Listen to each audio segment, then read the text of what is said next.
सभी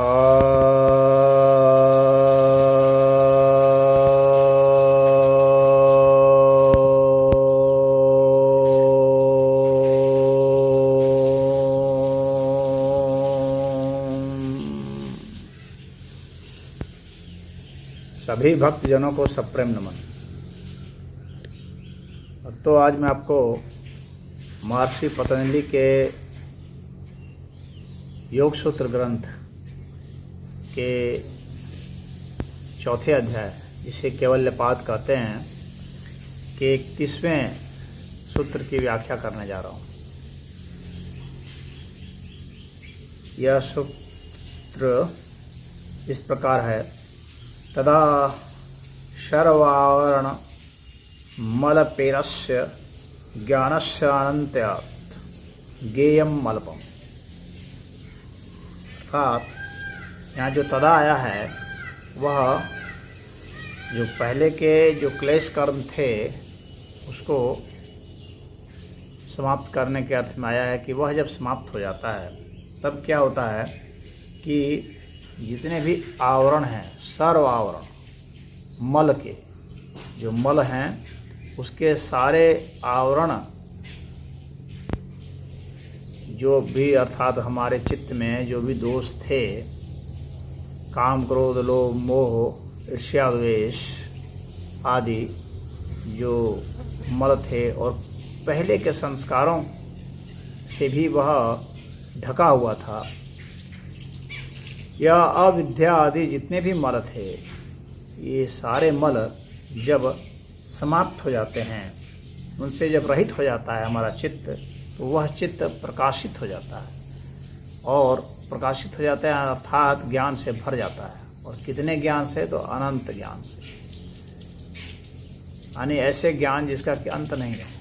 जिस जगह वह फोकस कर दे, जिस जगह वह अपनी दृष्टि जमा दे, जिस जगह अपने चित्त को वह लगा दे, वहाँ के विषय में उसे यथार्थ बोध हो जाता है, यथार्थ ज्ञान हो जाता है।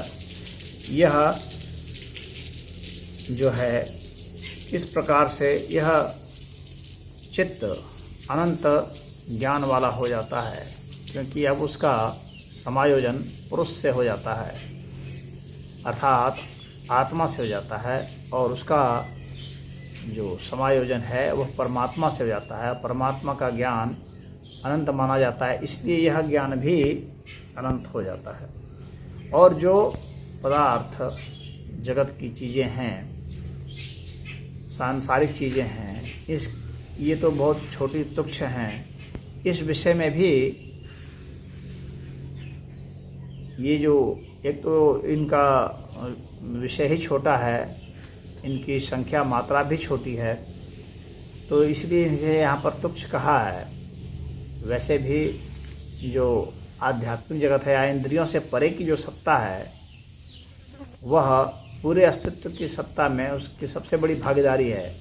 और जो इंद्रियों वाली सत्ता है, जिन्हें हमारी इंद्रियां महसूस करती है, यानी आँख, नाक, कान और त्वचा, स्पर्श, ये सब जो हैं, ये जो अनुभूत करते हैं, इनकी सत्ता काफ़ी कम है, तो इसलिए इसे अल्प भी कहा है। और इनका दायरा चूँकि ऐन्द्रिक है, इसीलिए भी यह अल्प यहाँ कहा गया है।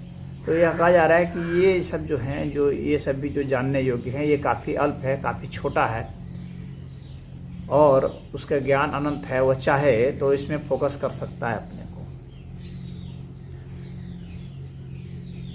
और फोकस करके इनके विषय में भी जानकारी हासिल कर सकता है, जो काफ़ी तुच्छ है। जब अनंत ज्ञान हो गया तो ये सब तो तुच्छ ही हो गई, छोटी सी चीज़ें हो गई। इसको हासिल करना उसके लिए कठिन विषय नहीं है।